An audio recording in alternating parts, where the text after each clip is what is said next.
पाहिलं तर मग या मालिकेच्या येणाऱ्या भागामध्ये आपल्याला पाहायला मिळणार आहे, प्रतिमा आणि सायली या दोघीही देवी आईच्या मंदिरामध्ये आलेल्या असतात आणि तिथे अगोदरच महिपत आणि साक्षी देवी आईची पूजा करत असतात.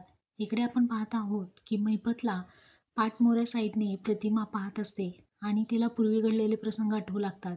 तिला असं जाणवतं की हाच तो व्यक्ती असेल ना, ज्याने माझ्यावरती पूर्वी हल्ला केलेला, असं म्हणून ती ओळखण्याचा प्रयत्न करत असते. आणि महिपत हा देवी आईच्या समोर आरती घेऊन फेऱ्या मारत असतो. आता तर स्पष्टपणे तिला महिपतला पाहिल्यानंतर प्रतिमाला आठवतं की हाच तो व्यक्ती ज्याने पूर्वी माझ्यावरती हल्ला केलेला असतो आणि ती खडसावून त्याला जाब विचारणार. इतक्यात तो आरतीमध्ये असणारा जो काही कापुराचा जाळ असतो तो तिच्यासमोर धरतो. त्यामुळे ती चक्कर येऊन पडते.